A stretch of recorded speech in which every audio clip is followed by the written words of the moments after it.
17 minutos pasan de la 1 de la tarde, señores, a los botes, pues está inundando todo. ¿Eh? Sí. Pero no está lloviendo todavía, ¿no? No, pero va a llover bosta en es lo que cualquier dice momento, el Servicio El viento. Meteorológico Nacional. Sí, igual el problema no es la lluvia, sino la sudestada, el viento. Sí, No, ese es el quilombo. ¿Nos estás viendo por HD? Sí, nos estás viendo en este momento, www.mitrehd.com.ar. Nos podés escribir también, lanata@radiomitre.com.ar. Bien, los vientos están superando la velocidad de Guiñaji cuando detecta un sushi, están en 90 kilómetros por hora. A media mañana los vientos ya habían provocado anegamientos en calles en los partidos de Quilmes y Tigre. Las imágenes que estábamos viendo por los canales de noticias eran realmente fuertes. El pico de intensidad se espera para esta noche. Esto no es nada. José Bianco es meteorólogo, está en línea de teléfono. ¿Qué tal, Bianco? La Nata. ¿Cómo le va? ¿Cómo andas, José? Bien. Esto empeora más tarde. Claro, sí. Si bien ya tuvimos un adelanto durante ayer a la noche, que en Tigre ya las calles estaban inundadas, todavía queda que se acumule, que se apile más agua sobre las costas del Río de la Plata, y recién nos escuchaba. Sí, también el agravante puede ser la caída de agua, pero en este caso en forma de lluvia, que si se combinan los dos factores, bueno, no solo afectaría a las zonas costeras, sino que también puede haber algo de calles anegadas ya más internamente, ¿no? En la provincia y sobre todo en el sur del conurbano bonaerense en principio, a partir de la tarde de hoy, que va a ser el segundo pico. Uno lo tuvimos en la mañana de hoy y el segundo lo vamos a tener nuevamente a las 8 de la noche en la zona cercana a Quilmes. Bueno, le decía, con la posibilidad de que llueva y bastante durante las próximas horas en la ciudad. Así que por lo menos 24 horas más con el río por encima de lo normal. ¿Es normal para esta época del año que pase esto que está pasando? Bueno, en general sí, todo está asociado a un sistema de mal tiempo, a un sistema de baja presión. Es entendible como, imagínense, aire girando como una calecita sobre una zona determinada del país. Pasa que esa calecita, ese sistema de baja presión, se posicionó sobre Uruguay y a nosotros nos quedan, por cómo gira el aire alrededor del centro de baja presión, aire desde el sudeste. ¿Está bien? Son normales en esta época del año que se den estos sistemas de baja presión en la zona en la que se está dando. Pasa que es muy intenso el sistema de baja presión y se está combinando con otro factor que hace que el viento se potencie desde el sudeste. ¿Está bien? Sumado entonces al viento es que con los sistemas de baja presión se da lluvia generalmente. Es decir, que la combinación de los dos factores es lo que hace poner en alerta por la crecida del río, que es como una especie de tapón. En principio, el viento apila el agua sobre la salida del Río de la Plata y no la deja evacuar hacia el Atlántico. Pero además, la caída de agua desde la ciudad tampoco puede desembocar en el río porque el río está alto. Entonces es una cadena de factores que complica la situación. ¿En qué momento esto pasa a ser realmente grave? O sea, ¿cuál es el borde? ¿Cuál es el límite de esto? ¿Cuáles son los indicadores que tienen que excederse? Bueno, a ver, también hay que estar atentos a lo siguiente, ¿no? El efecto del río suma centímetros, el efecto del viento suma centímetros al río, ¿eh? Estamos hablando de que el río está de los valores normales, en los cuales oscila, 2 metros por encima de lo normal. En estos casos. Por ahora se habla de avisos por parte del Servicio de Hidrografía Naval, pero en cuanto el río aumente 50 centímetros más, no tengo en este momento las cotas exactas para cada punto, es decir, para el Puerto de la Plata, de Buenos Aires o de Tigre o de San Fernando, pero yo estimo que no sería raro que lleguemos a la situación superior, que es la de alerta directamente, ya donde se hacen más acentuados este tipo de fenómenos. En estos momentos no lo tengo exacto, pero para que tengan una idea, a las oscilaciones del río hay que sumarle 2 metros más, ¿está bien? Es decir que andamos en una altura del río promedio de 2,80 metros para la ciudad de Buenos Aires en este caso. Bianco, ¿qué tal? Nicolás Wiñaski soy. Hola. ¿Cómo le va? ¿Cuánto puede durar la sudestada? Bueno, hasta que este sistema de mal tiempo deje de enchufar aire y de apilar agua sobre el Río de la Plata, que eso recién podría pasar mañana en la noche, cuando se desplace hacia el Atlántico, porque esta especie de calecita que le decía, para ser bien claro, es lo que está provocando todo esto. Se suele desplazar. En este caso el desplazamiento es relativamente lento, hasta que agarra velocidad y se interna en el Atlántico. Así que hasta mañana en la noche tenemos que estar atentos. Y lo principal de todo esto, que seguramente hoy a la noche lo veamos repetido, va a ser, o suele ser, ojalá que no pase, la caída de árboles, porque el viento sostenido con ráfagas que van a alcanzar tranquilamente los 90 kilómetros por hora. Hablamos de ráfaga, no el promedio del viento. El promedio del viento puede estar entre 50, 60, al sumo 70, que ya es muchísimo, pero las ráfagas pueden ser 20 o 30 kilómetros más intensas todavía. Eso suele generar con el suelo con mucha carga de agua o en las cercanías de la costa, donde los árboles no tienen necesidad de echar raíces, es decir, no tienen que ramificar tanto en el suelo su sostén, en ese caso, expuestos a vientos tan fuertes como los que podemos tener durante varias horas, durante 6 o 7 horas, bueno, esa combinación puede hacer que el fenómeno que más va a llamar la atención pueda ser la caída de árboles. Bianco, Gustavo Gravia lo saluda. ¿Tienen constancia ustedes de si este tipo de fenómeno se está repitiendo con mayor asiduidad en los últimos años o es históricamente el mismo promedio? Yo siempre estoy tentado a decir que no. Las estadísticas de sudestadas, si bien hay muchísimos informes hechos por parte de la Universidad de Buenos Aires, no lo tengo en mente, pero es difícil percibirlo. Está bien, habría que hacer estudios estadísticos para poder corroborarlo. En este caso te tengo que responder que no tengo los estudios, pero no hay que estar siempre tentados a pensar que estos fenómenos han cambiado su frecuencia o están siendo más frecuentes que lo que venían siendo antes, ¿no? Gracias, Pico, por la comunicación. José Bianco, quien hablaba, meteorólogo. Bueno, hay que ver cómo sigue, pero cuando te dicen que está 2 metros arriba de lo que tiene que estar, es como impresionante como un poquito, ¿no? Su estada con vientos de hasta 90 kilómetros, te contábamos. Moyano y Micheli buscan cerrar esta tarde una unidad de acción. Mira vos, finalmente se van a reunir. Se unen estas dos centrales sindicales que hasta hace poco tiempo estaban separadas. Obviamente Moyano estaba cercano al gobierno. Ya a esta altura están las dos separadas, porque hay 2 CTA y 2 CGT. Hay 2 CGT, sí, la otra todavía con muchas dificultades para formarse, ¿no? La CGT Balcarce todavía no. Sí, y bueno, no y la CTA Yasky también es mínima, es muy impresionante con la otra. Sí, es muy impresionante pero ver. Pero está más homogénea, más funcionante, Sí, digamos, sí. tiene visibilidad y dirigentes. La CGT Balcarce no logran ponerse de acuerdo. Es impresionante ver, digo, en los actos de la Casa de Gobierno cuando habla Cristina, verlo a Yasky, el de la CTA, al lado, por ejemplo, de Andrés Rodríguez, un histórico de la CGT más ortodoxa, no aplaudiendo los dos juntos uno al lado del otro, porque los juntan, además los sientan pegados. Igual esta unidad... ¿Lo hacen a propósito? No. Eso está absolutamente organizado. ¿Dónde se sienta cada uno en los actos? En el Salón de las Mujeres, sobre todo, que es donde más habla Cristina, está absolutamente organizado todo. No solo dónde se sienta cada uno, porque cuando llegan, cada uno tiene, en los asientos hay papelitos, ¿no? Entonces se sienta, por ejemplo, toda la cámara junta. O sea, hay una oficina de protocolo que hace eso. Absolutamente. Hasta arman también la escenografía de atrás de Cristina, el billete de Evita, el edificio, la miniatura. Bueno, ¿y eso pasa en las reuniones también? En las reuniones. Suponete, cuando estuvo Cristina con la CGT al servicio de la UOCRA, ¿se lo pusieron al lado a propósito? Sí. ¿A propósito? Sí. No, Sí. pará.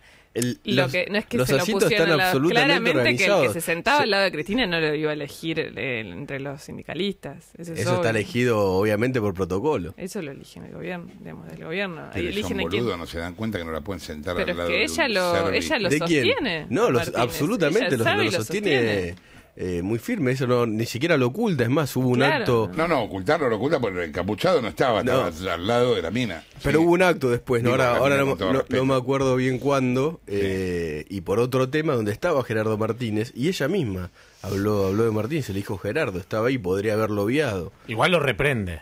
Por el tema del dólar lo reprendió. Porque se confundió con el Y cambio bueno, del dólar. lo reprendió. Pero en términos de aquella, de esa Gerardo. denuncia, ¿no? Gerardo, esas cositas no se hacen. ¿De qué me está hablando? ¿De la Claro, década? No, lo del dólar, No, el esto. dólar. ¿Por qué creen que lo hace? No sé. ¿Que lo sostiene? Porque la UOCRA fue un sindicato muy funcional del gobierno y que sabe muchísimo del gobierno. Pensá la relación que tuvo... no se escuchó la pregunta de Osvaldo. No, pero llegamos a la conclusión de que él en realidad no necesita micrófono. Y yo tengo bajo el retorno y por eso... Yo pregunté si se imaginaban por qué Cristina hacía esto, Ahí por qué te sostenía estamos- a alguien que era tan impresentable. Yo te decía que la UOCRA, el sindicato de la construcción, fue muy funcional al gobierno, sabe muchas cosas del gobierno. Pensá en la relación que hay político y económica entre la construcción y la obra pública. El Ministerio de Debido es un sindicato muy allegado a Debido. Estuvo de Ellos decidieron tomar igual el argumento de Martínez, que es que no había hecho nada, que lo único que estaba haciendo era buscar gente para ir a reconstruir las Islas Malvinas. en tanto Claro. Martínez sea aliado. Ese era el argumento que No, está bien, había el presentado en la argumento. causa. Ingenioso es. Pero da la sensación de que llegaste en pedo a las 4 de la mañana, tu mujer te está esperando en la puerta. Y vos dijiste, No es lo que parece. Construir las Malvinas. Viste, tipo Wikiniaski. Es raro, No, querida, pero no el es lo que gobierno parece. decidió eso, con lo cual todo lo que estamos diciendo le parece que es una mentira o una conspiración Bueno, contra Martínez. Pobre. Claro, pobre. Decidieron cerrar un poco los ojos y taparse los oídos. Está en la causa de la batallón 601 que tiene el juez Lijo, el legajo. Pero yo vi esa de credencial del tipo, Sí, había claro. una credencial. Gabriel No, es que Mancilla el se tipo llamaba. fue, se sentó, bueno, no se sentó, digamos, presentó un escrito, reconoció completamente que él prestó sus servicios para el batallón 601, pero que dijo que primero que había sido como el último, no sé, el 81 fue, ¿no? Como que dijo que no hubo nada que, o sea, lo que hicieron ellos fue comparar las desapariciones de gente de la UOCRA, el periodo de las desapariciones de gente de la UOCRA, con el periodo en que él estuvo en el batallón 601. Sí.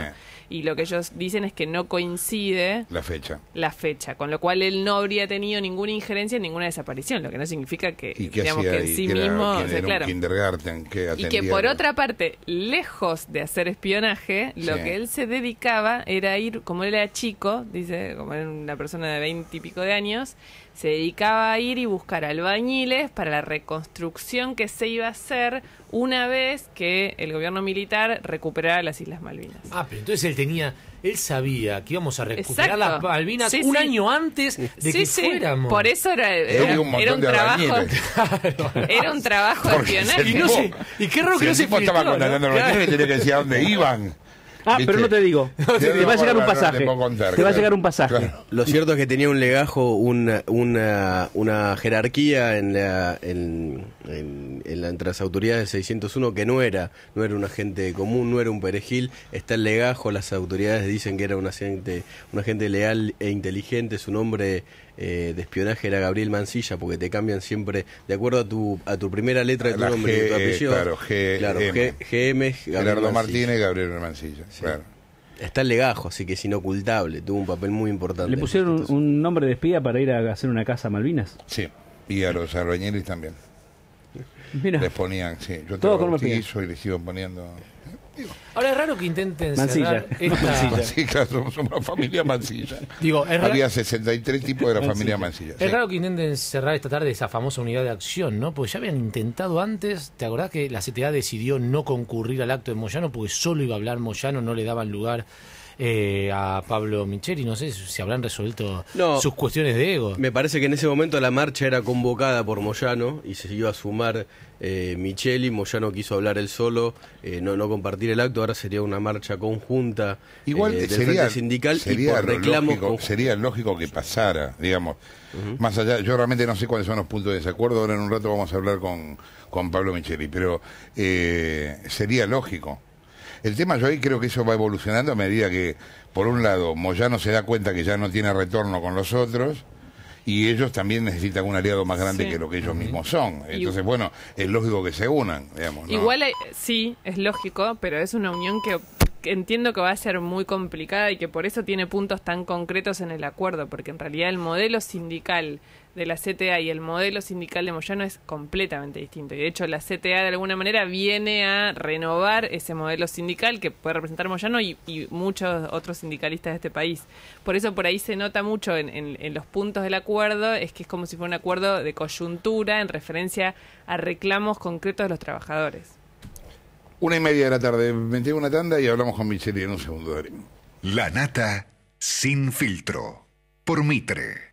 1:33, hablábamos hace un segundo de este encuentro Moyano-Micheli, que tratarán de cerrar esta tarde una unidad de acción. Está Pablo Micheli, líder de la CTA, en línea de teléfono. ¿Qué tal, Pablo? Jorge Aranata, ¿cómo estás? ¿Qué tal, Jorge? Un gusto. Bien, viejo, igual. Bueno, te encontrarás hoy con Moyano. Sí, en realidad con Moyano y casi todo el Consejo Directivo de la CGT, en un hecho que para nosotros es muy trascendente, porque bueno, es la primera vez en la historia que, por lo menos en la historia de existencia de la CTA, 20 años, Sí. que la CGT reconoce nuestra asistencia. Sí, claro. Me parece que es importante no solo para nosotros, sino para la democracia, porque es un paso hacia la pluralidad en nuestro país. Ujú. ¿Y qué expectativas tienen? En realidad, lo que esperamos es intercambiar seguramente una visión del país sobre, bueno, dátela para cortar lo que está pasando en la Argentina, una caracterización de este gobierno que, bueno, como a todos o en general nos tiene cansado con no cumplir absolutamente nada de lo que se le reclama. Medio como que sentimos que nos toman el pelo con una cantidad de cosas, como lo siente la mayoría de la población. Analizar lo que pasó el jueves pasado, que es un llamado de atención no solo para el gobierno, sino para todos, y más nosotros que somos dirigentes de 2 centrales sindicales. Nos parece que, bueno, acá el pueblo está reclamando algunas cosas de forma pacífica al gobierno. ¿Qué te pareció, Pablo, la reacción del gobierno posterior? Que en realidad todavía permanece, ¿no?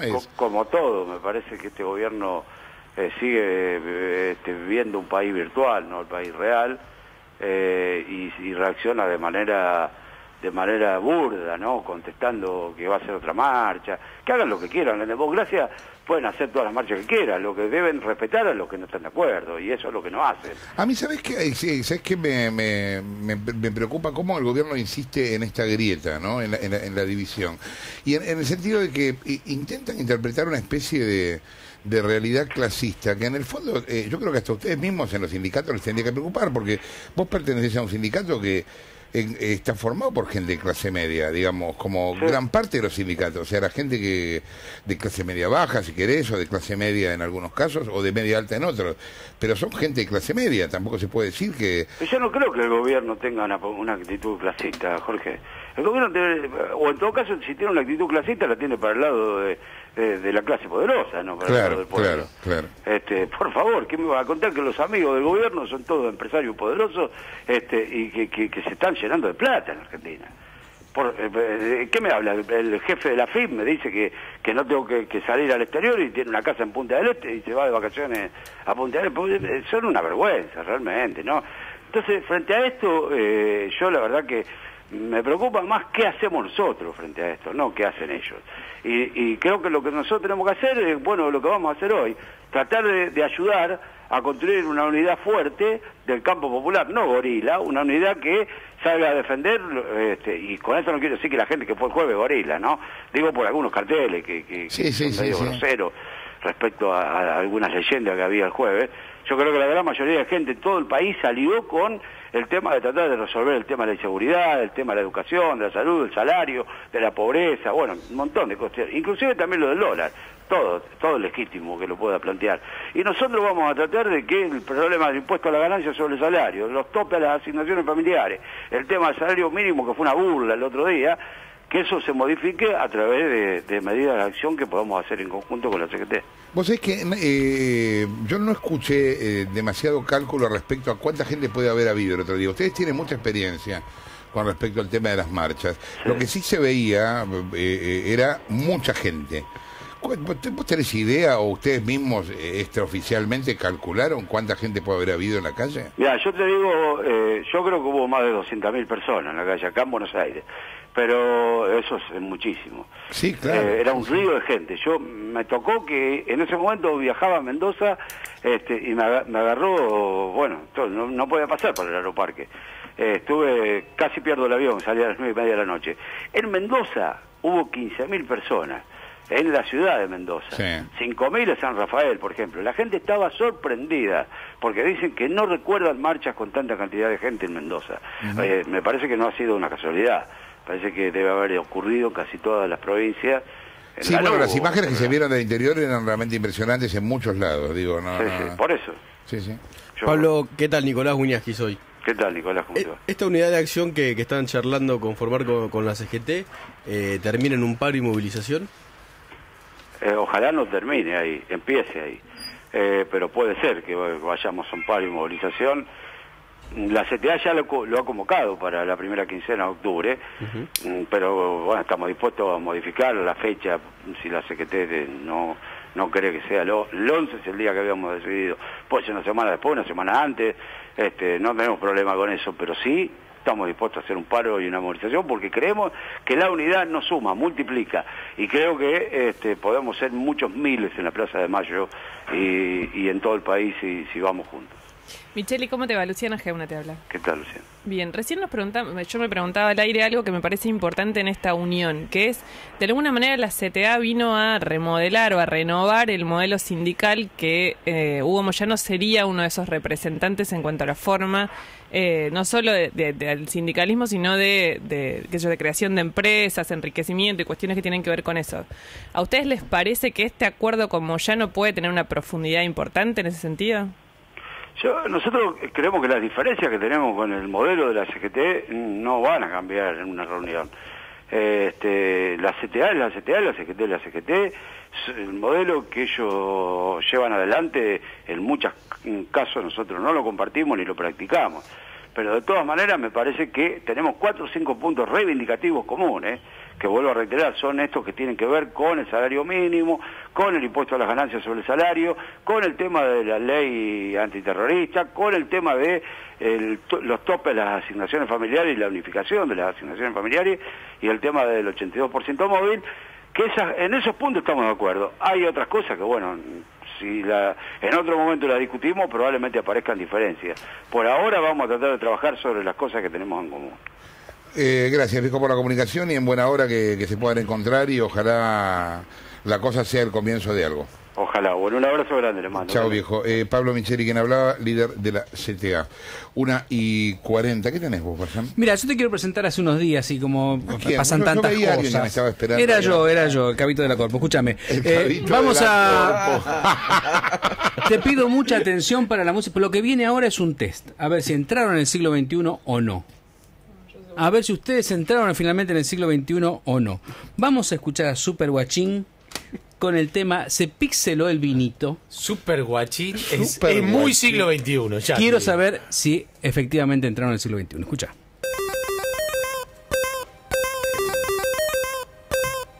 Loco, mirá. Se pixeló el vinito. A ver.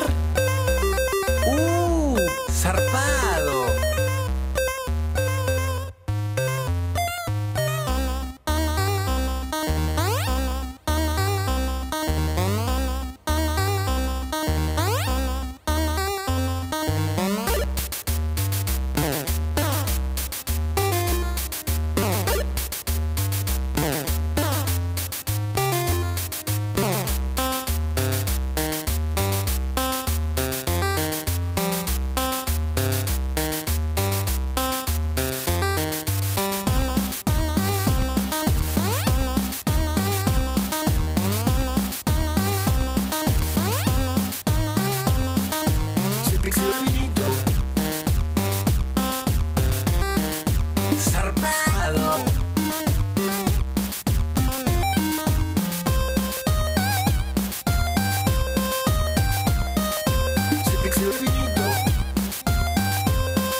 Zarpado. Ignacio y Luciano Brasolín tienen 24 y 25 años, son dos hermanos mendocinos y hacen música con la Commodore 64, el Game Boy, el Atari. Espectacular. Efectivamente. Espectacular, perdón. Yo fui muy feliz con la Commodore. Yo también fui muy feliz con la Commodore, pero no con estos temas. Parece son algo así como el avance de la tecnología, lo que está representando la música argentina en los grandes festivales de vanguardia de Berlín, San Pablo. Efectivamente. Super Watching acaba de salir un disco que se llama Future Sounds of Buenos Aires, que salió en Estados Unidos, y en Los Ángeles se vende esta música como la música que hoy se hace efectivamente, la cumbiatronic, por decirlo de alguna manera, que se hace... La cumbiatronic. Sí, también. Hay algunas bandas. Por favor, la cara de Gravia, la Se cara de pixeló el Gravia. vinito. No, bueno, por algo claramente nos siguen considerando allá unos En las no siento es el futuro argentino. En las presentaciones que suelen hacer, por eso dice lo de se pixeló el vinito, Por Dios. hay grandes pantallas atrás con imágenes pixeladas. Se van pixelando y tienen una relación entre lo que el tipo hace en el escenario y lo que se ve. Algunas bandas de este movimiento: A ver, los Freestylers, los The Peronists. pasa algo de pero. Los Peronists es el 6. A ver, A ver. La Marco. marcha en Se sonido llama Atari. Mi llegada, tu llegada, nuestro descanso. Se ¿Y llama la así canción con- de ¿Cómo los se llama Peronists. Mi llegada, Momento, a ver. tu llegada, nuestro descanso. Ahí tenés de peronist.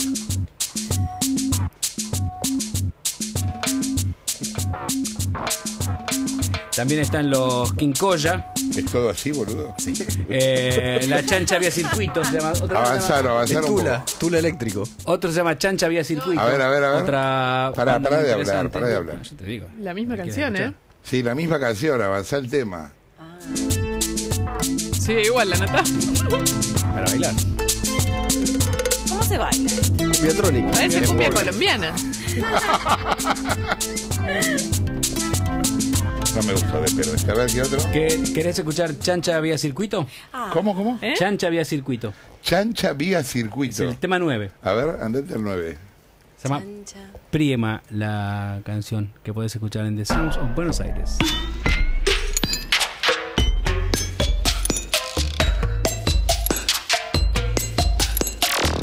Hasta ahí parece Chismonti hace 25 años. Es el flipper de la época de Kiss. Terminator. ¿Y ahora? ¿Esto es todo así? Chicos, yo vengo a traerles el mundo y las No, pero está bien, está bueno. Hasta ahora, por lejos, es la primera me gusta. Perdón, la serie de los supersónicos tenía mejor música que esto. Zarpado. A ver eso. Y nada. Bueno, es ambient, es Esto música me para el embola, sí, ambiente. esto me embola mucho. Hay una de las bandas que está acá que se llama... Para dormir al niño. Escúchame, hay una banda que está acá que se llama Tremor, que es el 2. A ver, andate. Que es una banda que Marco. hace... no lo hace a partir de la cumbia, sino que a partir del folclore. Uno de los integrantes de esta banda, este trío, que es muy bueno, es un Carabajal, el más joven de la familia de los Carabajal. Tremor. Tema 2.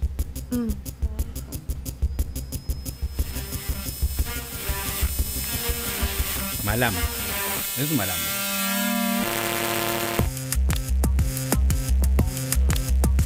No, esto está mejor que los otros, por lo menos. A ver, pará, dejá de correr un poco.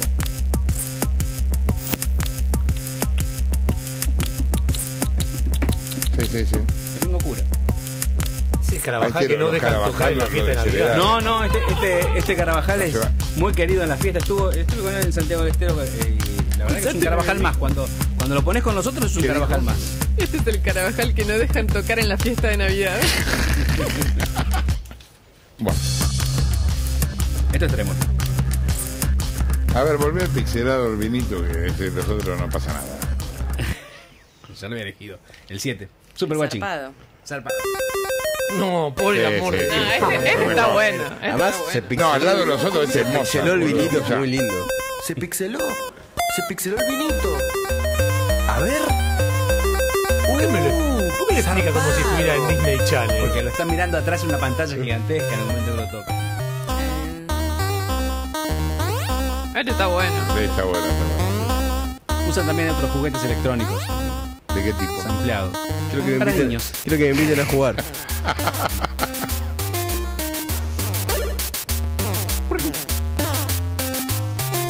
Bueno, chicos, este es el futuro. Acostúmbrense porque van a tener que vivir ahí. Si este es el futuro, diré que no venga, como decía la frase de Castelli. Bien, 1:47, señores.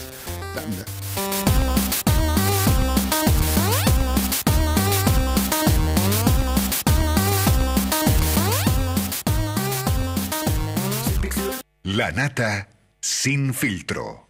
Por Mitre. 1:50. Gravia, ¿qué quilombo hay en San Lorenzo que escuchaba que puteaba a Tinelli a... No, tiene que ver con que San Lorenzo juega bastante mal y entonces el hijo de Tinelli mandó un tuit. Porque Caruso, ¿qué hace cuando su equipo ¿Pero y qué pierde? es el hijo de Tinelli en el club? No, el hijo de Tinelli es el hijo de Tinelli, del vicepresidente del club, que es el virtual presidente y empresario que maneja todos los destinos del club. Entonces, cada vez que pierde San Lorenzo, ¿qué hace Caruso Lombardi? Con una táctica muy cirquera, saca de foco la derrota o lo mal que se planteó el partido o lo que ocurrió en la cancha, que es que el equipo rival lo superó ampliamente, y arma un pequeño escandalete para que se hable del escándalo y no de lo que ocurrió en el partido, que fue lo que hizo este domingo. Armó un circo tremendo yendo a insultar al juez al medio de la cancha, la típica de empujones, que agarrame que lo mato cuando lo están agarrando entre 20. Bueno, digo, cosas que suelen hacer, además cuando la cámara está prendida, vas a apagar la cámara y dices, tranquilo, no pasa nada acá. Bueno, lo cierto es que el hijo de Tinelli tuiteó al mismo momento que Caruso estaba haciendo eso: che, mirá lo que está haciendo el gordo impresentable. No nombró a Caruso. ¿El hijo de Tinelli cuántos años tiene? No nombró a Caruso, es un chico adolescente. Nada. Ah, adolescente, ¿tantos un adolescente. años tiene 13. ya? Para mí tenía 5. No, la gente crece. Francisquito. No, Fíjate vos, Viste por que yo ejemplo. no. él ya no Yo tiene... tengo una negación Yo con lo esto. entiendo. Sí, Con sí. lo cual Caruso todo lo que dijo es... No era cuando Nico estaba al aire, ¿no? No, no era cuando Nico estaba al aire. Lo que dijo Caruso, ahí sí tiene. Caruso tiene esa cosa de saber contestar como en la calle. Y dijo, no creo que haya sido para mí eso, porque yo desde que llegó él a San Lorenzo ya bajé 6 kilos. Así que no se estará refiriendo a mí y la dejó pasar. Lo cierto es que No, San pero Lorenzo igual, lo que juega es, mal. a ver, lo que es una locura es que se tome en serio un tuit del hijo de alguien. Sí, Bueno. lo O que sea, pasa... está todo bien, pero no es. No, O lo que sea, pasa- que eso sea una noticia Sí. es un delirio.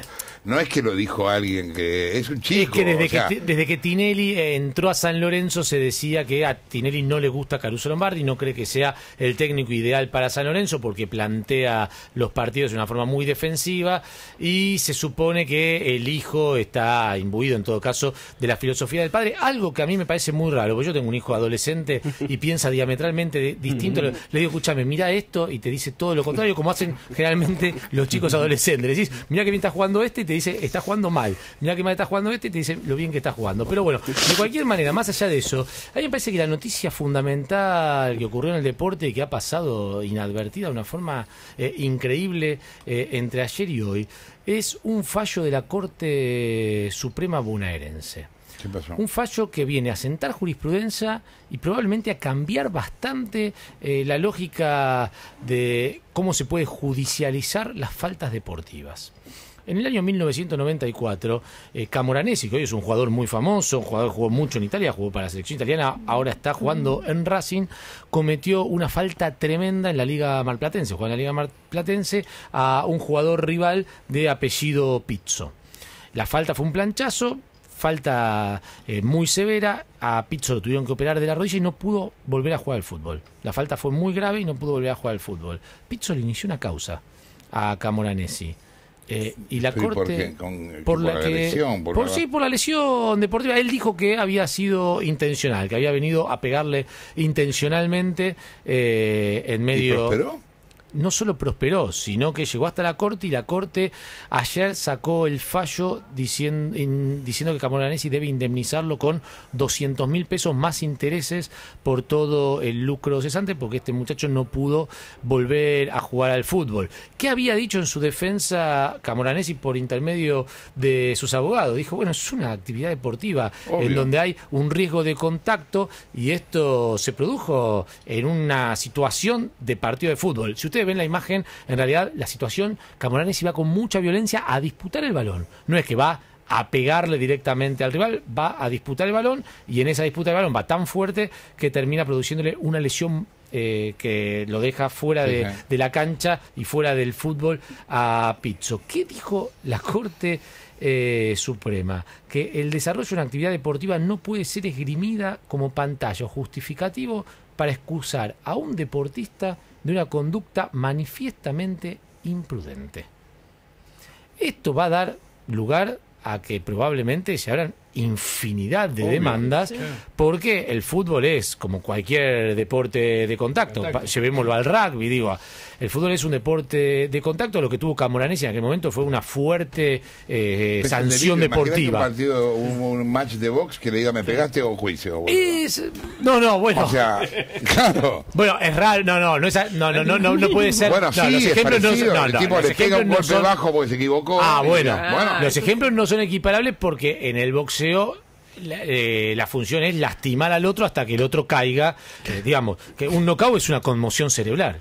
Un knockout es eso, es una conmoción cerebral por lo cual te destrozaron un par de neuronas, vos caíste y no te despertaste hasta dentro de un rato. En el fútbol se supone que el fin no es producir eso, sino que el fin es producir un gol en el arco contrario.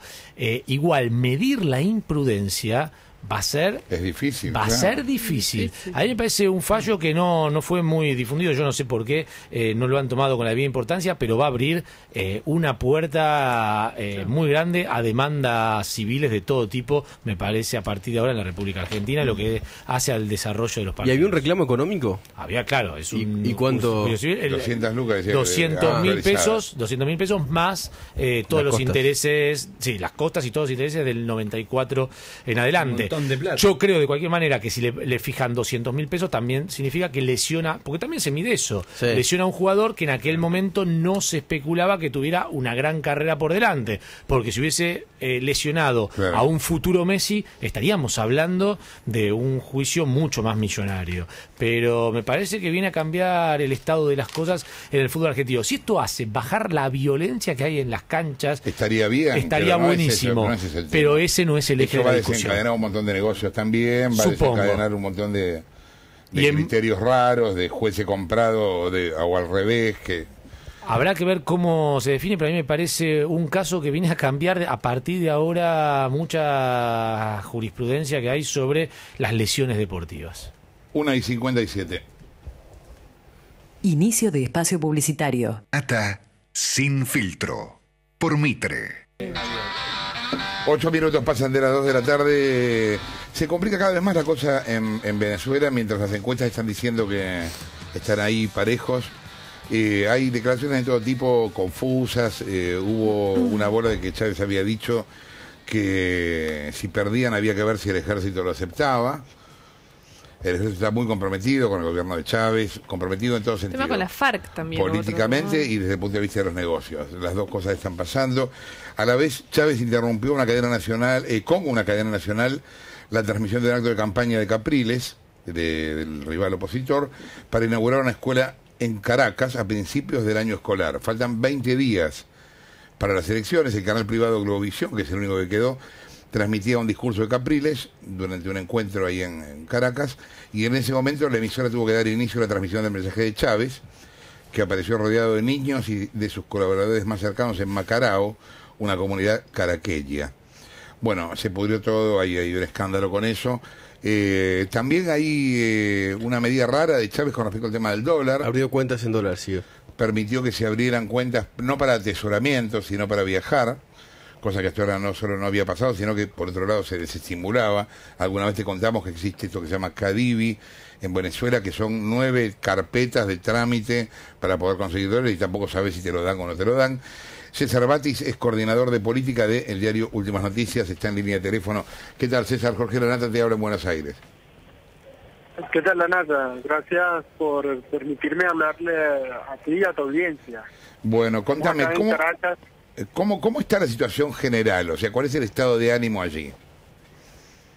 bueno, en verdad que hay mucha tensión, ¿no? Existe mucha tensión porque estamos en un momento, en la recta final de este proceso electoral, y desde la semana pasada venimos observando, o desde hace más de una semana venimos observando cómo han aparecido una serie de mensajes, por ejemplo, primero atacando el programa de gobierno de Enrique Capriles de parte del gobierno, diciendo que es un paquetazo neoliberal que va a atender a las indicaciones del Fondo Monetario Internacional, que se van a verse afectadas las misiones, va a verse afectada PDVSA, y aparte de esto también ha habido revelaciones como la que ocurrió el año pasado, la semana pasada, con el video del diputado Juan Carlos Caldera recibiendo dinero supuestamente de acuerdo a lo que dijo el mismo Juan Carlos Caldera, de Wilmer Ruperti, dinero que provenía de los fondos de Wilmer Ruperti, un empresario identificado plenamente con el chavismo, que según le había manifestado quería colaborar con su campaña a la alcaldía del municipio Sucre, pero que fue grabado. Pero por cierto, que no es la primera vez que Ruperti graba a una persona recibiendo dinero. Ya hay el caso de un periodista que está todavía en un proceso judicial por haber recibido un dinero de Ruperti y haberlo grabado. Ruperti lo acusó a este periodista apellido Ramírez, o José Ramírez, de haberlo sobornado, y a este periodista lo grabaron en un restaurante de acá de Caracas cuando un emisario de Ruperti le entregaba dinero para viajar a Miami y allá cobrar supuestamente $400.000. El periodista, por supuesto, niega el soborno, dice que él fue a buscar un documento y cuando abrió el sobre se encontró con el dinero. Pero bueno, lo cierto es que no es el primer antecedente a esta grabación que le hicieron a Juan Carlos Caldera. César, ¿cómo cayó el tema de la interrupción de la cadena de Chávez al acto de Capriles? Capriles tuvo una reacción inmediata, que utilizó unas palabras muy venezolanas al decir que el culillo es libre. Culillo, traducido a un español más universal, es el miedo es libre. Y por supuesto este mensaje llega a los partidarios de Capriles, llega también a los indecisos, y de parte del chavismo tuvo una respuesta en la tarde con un periodista que tiene un programa en venezolana de televisión llamado Cayendo y Corriendo. Él dijo que Capriles había faltado el respeto, que había sido poco pedagógico al inicio del año escolar, cuando el presidente estaba inaugurando el año escolar, a hablar del culillo. Cosa que es bastante extraña viniendo de un partidario, de un candidato y presidente que ha utilizado palabras altisonantes durante estos 14 años de gobierno. ¿Cómo están las encuestas? Las encuestas dan 3 escenarios. Un primer escenario con un Chávez ampliamente ganador, un segundo escenario extremo con un Capriles ganando con poca ventaja, y un escenario intermedio que plantea que él ganaría Chávez con una poca ventaja. Todo esto pasa por quienes voten los indecisos. Por eso lo que estamos viendo, tanto el mensaje del paquetazo de Capriles, tanto el video de Juan Carlos Cabrera y los ataques de parte de Capriles hacia el programa de gobierno de Chávez va dirigido es hacia los indecisos. Incluso el mensaje de la semana, de esta misma domingo pasado, de Capriles solicitarle un debate a Chávez, buscan es los indecisos, que son los que pudieran decidir hacia dónde se inclina la balanza o hacia dónde no tanto se inclina la balanza. Le recuerdo al público que nos está escuchando en Argentina, porque aquí el voto es obligatorio, que en Venezuela no es obligatorio el voto. No es obligatorio, exactamente. Claro. Y se calcula que hasta ahora habría una extensión del 25% en un universo un poco mayor de 18 millones de electores. Es decir, que el escenario más para Chávez, que es un 60% de los votos, no le terminaría de dar los 10 millones de votos que se han planteado el chavismo en los últimos procesos electorales. Batis, ¿qué tal? Nicolás Uñasqui soy. ¿Se sabe cómo está de salud Chávez? Él habla habitualmente del tema. ¿Hay información gubernamental sobre la cuestión? El pasado fin de semana, cuando desde el estado Apure Chávez lloró diciendo que lamentaba no poder caminar libre, no ser libre, que le pedía a Dios libertad para caminar por las calles, para llegar a las vías de Apures y llegar hasta el Gran Arauca. Bueno, lo cierto es que curiosamente las tomas de esa locución, cuando Chávez lloró y tomó un pañuelo rojo y se secó la cara y se secó las lágrimas, fueron muy cerradas, algo que ha llamado la atención. Pero hablar de la enfermedad en sí no ha hablado, sin embargo ya vuelven los rumores. Unos interpretan ese mensaje como que decir que está muy mal, otros dicen que no es más, que está pidiendo la libertad de ser libre del poder para de nuevo andar por las calles de San Fernando de Apure y de todo el país. Te agradecemos la comunicación. César Batis, quien hablaba, coordinador de política del diario Últimas Noticias, uno de los más importantes de ahí de Venezuela. Bueno, habrá que ver cómo sigue la historia. Yo no me imagino a Chávez entregando el poder, realmente. Lo vengo diciendo desde que estuve ahí. Ojalá me equivoque y si pierde lo entregue, ¿no? Pero es cierto que las elecciones están ahí muy parejas, y la fractura que es evidente en Venezuela estando ahí se va haciendo cada vez peor, se va haciendo como cada vez más pronunciado el abismo entre la gente, la manera de vivir, la cultura, la política y todo. 2:16, Gravia. No, te quería preguntar si vos cuando estuviste ahí viste como temor a una posible fraude electoral, por ejemplo. Sí, pero esa paranoia existe siempre en todos lados, ¿no? Acá yo creo que la discusión, lo planteábamos la otra vez, que también me parece que esa discusión en menor medida se da acá, tiene que ver entre quienes creen, engañados o no, después veremos, que están haciendo una revolución, y quienes defienden la democracia. Si vos crees que estás haciendo una revolución, no te vas a bajar de ahí por las elecciones. Este es el tema. Entonces todo lo que haces va direccionado a eso. Cambias la Constitución, modificas las leyes, te quedás con el Poder Judicial, porque estás haciendo una revolución. Después uno dirá, no estás haciendo un carajo, pero no importa, vos te crees tu mentira o lo que quieras. Y desde el otro lado lo que se pide es una democracia, es otra cosa, hay un problema de códigos muy básico, ¿me entendés? Entonces es difícil. Yo no me imagino a Fidel bajándose de la Revolución Cubana porque perdió las elecciones, ¿me entendés? De hecho, nunca sucedió eso. Y andás a ver si en Cuba ganaban por el 95%, qué sé yo. A lo mejor no, ¿me entendés? Pero andá a discutirlo. O sea, olvídate. Vos decís que si pierde no reconoce el resultado. Lo que pasa es que también es cierto. complicado, porque si una vez que pierde, no reconocer el resultado y mantenerte ahí, no, lo que pasa es que vos sabés que hay estando en el poder, ¿no? Ha habido, hasta en Estados Unidos, cuando se hubo el recuento de votos en Florida, bueno, por eso, yo creo más en eso. De perder o no perder y que se la pasan contando, o acá en Santa Fe, cuando un día se apagó la luz. Yo me acuerdo, fue mi primera elección. Bueno. Y entraron a contar todo de vuelta y de golpe, uy, ganamos, bueno, ganamos por 2. días después. Con el de Luis Juez en Córdoba también pasó. Y con Luis Juez, siempre, o sea, no te estoy diciendo que va a perder y de ahí, no, pero todo puede pasar. Sí, claro. A eso voy, a que haya una situación confusa. El problema es que en Venezuela, si pasa una cosa así, puede haber quilombo en serio. Porque a veces se lo bancan los otros, ¿me entendés? En cualquier caso es importante que haya aparecido Capriles. Sí. Porque la oposición venezolana fue increíblemente torpe, egoísta, mediocre. Los tipos en la primera elección parlamentaria que tuvo Chávez no se presentaron. Como estaban en contra, le dejaron todo el Congreso a Chávez. Eso fue increíble, yo nunca había visto eso en el mundo. Los tipos ni fueron a la elección. Entonces, claro, el otro se quedó con todo de una, derecho.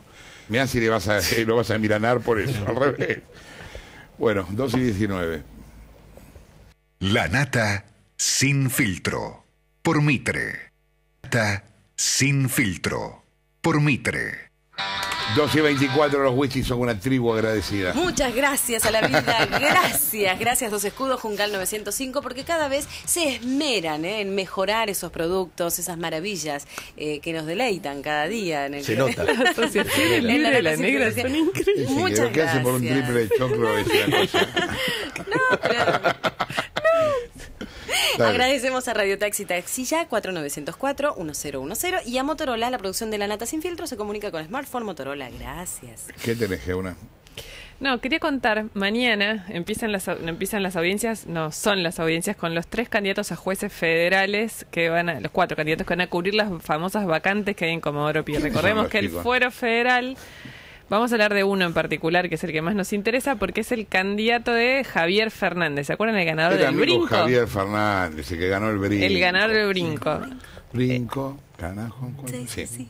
El hombre que contamos un poco la influencia que tiene en el fuero federal, pero que no está para nada cargada, liberada de polémica, la influencia que tiene Javier Fernández, y que pone a el padrino de su hijo, no pone porque el señor ganó un concurso que se llama Luis Rodríguez, es un juez de instrucción. Luis Rodríguez era un juez de instrucción muy polémico que tuvo a su cargo una causa muy importante, que es la causa, ¿se acuerdan?, por el intento de excarcel de coimear a un juez de casación para que Pedraza logre la excarcelación en el caso de Mariano Ferreira. Sí. Que es lo que está la causa, en medio de eso. Sí. La causa era por el intento de coima. Más allá de la causa por el asesinato, está la causa por el intento de coima que estaba a cargo de Luis Rodríguez y un fiscal, Sandro Abraldez, que es el que empezó, porque eso se deriva del expediente principal a partir de unas escuchas. El fiscal impulsa y pide indagatorias y procesamientos de una cantidad de gente, empezando por Pedraza, a los que Rodríguez se negó sistemáticamente. ¿Por? No dio mayores argumentos, dijo que no había elementos suficientes en su momento. ¿No había una llamada que decía pasar a buscar la plata? Sí, pero a él no le pareció que había elementos suficientes. No le pareció, y de hecho no tomó medidas que eran fundamentales, como el análisis de mensajes de texto, que en su momento hubieran sido importantes, no los tomó. No tuvo, le pareció que no había allá va la tarasca, que no había razones. Pero no se entendía. Pero se porque era lunfardo. El lunfardo no cuenta. En aquel momento todavía estaba verde, si se quiere, el concurso 140 para cubrir las vacantes, porque esos concursos, digamos, él en particular también le hicieron una causa judicial porque justo él llamó al juzgado de Rafecas en un momento antes de ir a rendir para pedir un caso que tenía el juzgado de Rafecas, que justo era un caso igualito al que después le tomaron el examen. Mira, entonces, lo que es la vida, ¿no? A pesar de que también se lo denunció penalmente por eso, y si se abrió un expediente en el Consejo de la Magistratura, la defensa de él, o sea, en su defensa dijo que él había llamado un montón. había analizado un montón de casos distintos. Casualmente uno era esto y por eso logró saber exactamente qué tenía que responder en el concurso. Esta persona, Luis Rodríguez, mañana va a ir frente a los senadores a hablar de sí mismo, que es un paso prácticamente burocrático porque después de esto viene ya la designación. Y le van a dar un federal.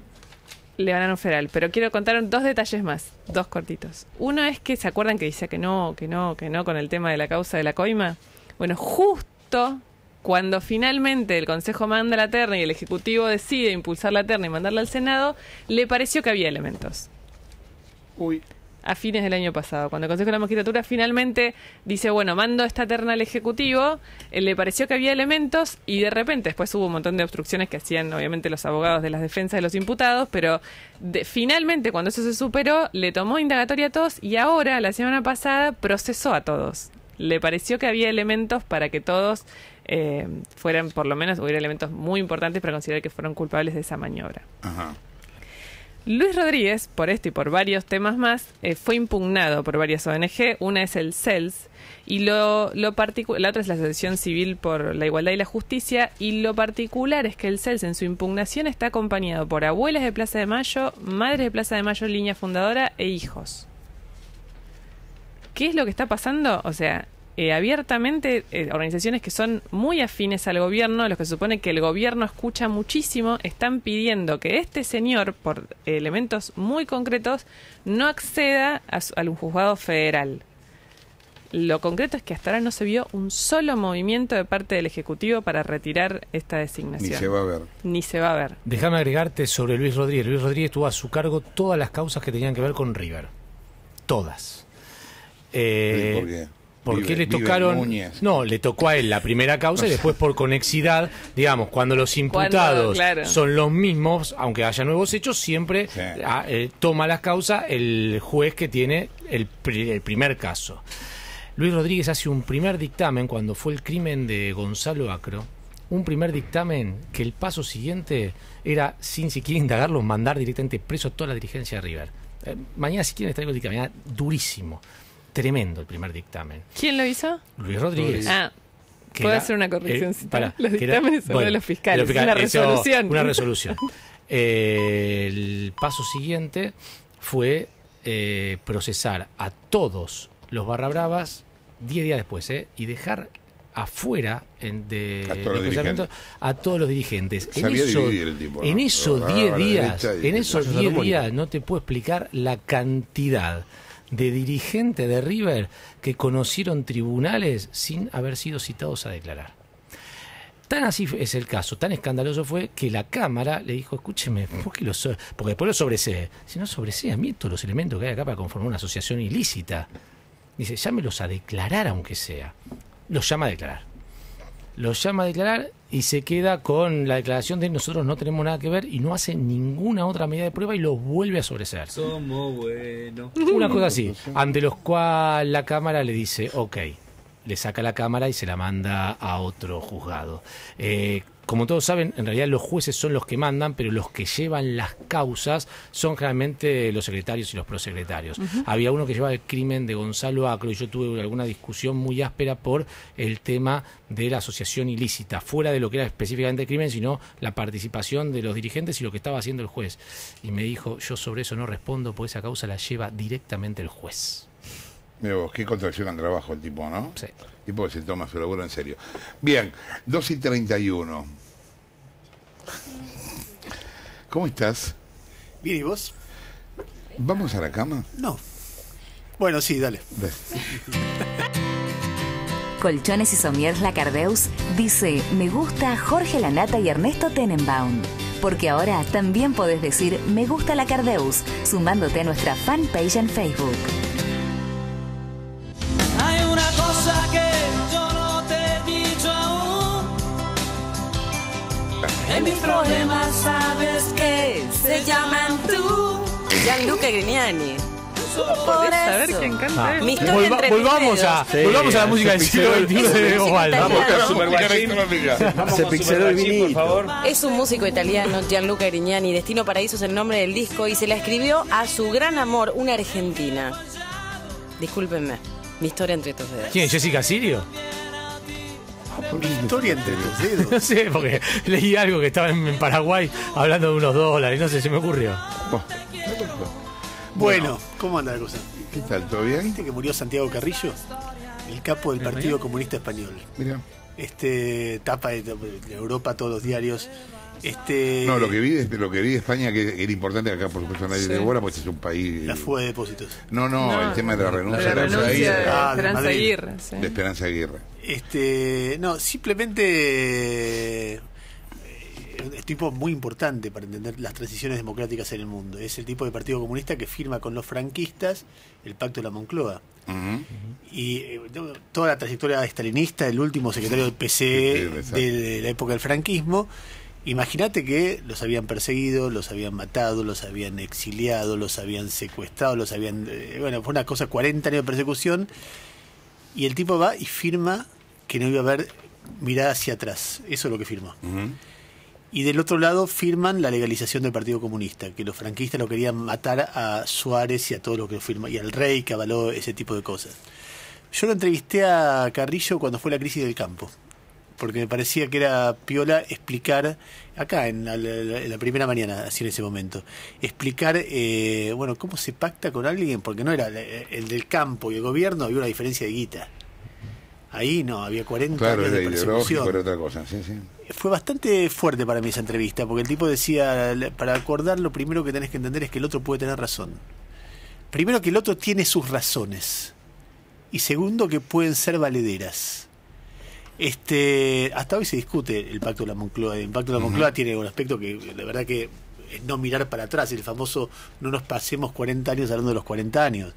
Y uno piensa, ¿por qué? Si hubo asesinatos, si hubo... Pero me parece que en el debate muy complicada esa discusión, cada país ha tenido con muy eso. Muy complicada, exactamente. Sudáfrica, yo hice un documental sobre el tema, es también muy interesante. Es conmovedor lo de Sudáfrica. Es terrible, y vos decís, sí, bueno, los tipos se lo bancaron.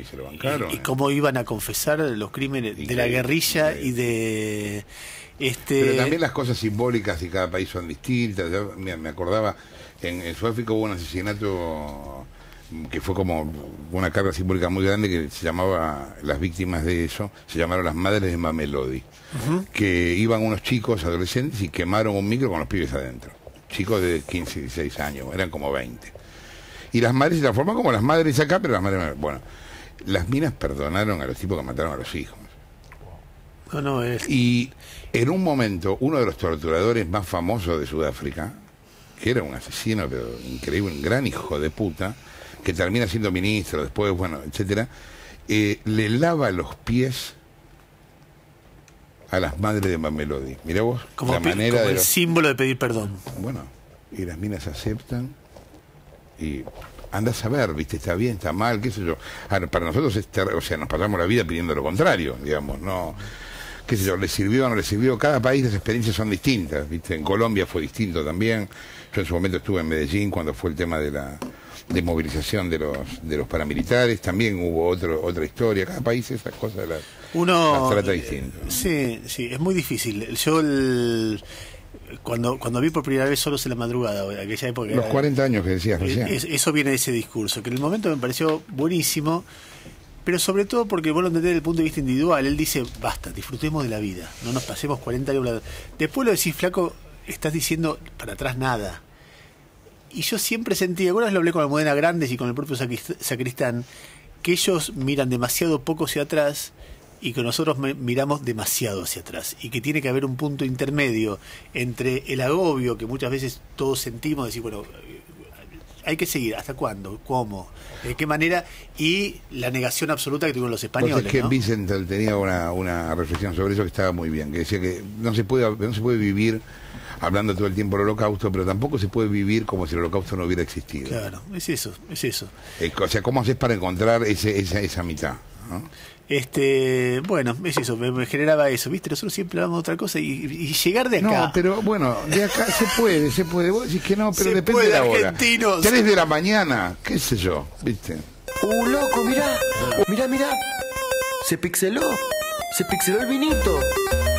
A ver. Nos vamos con Super Guachín y acá lo tenés a Bazán bailando arriba de la mesa. Chau.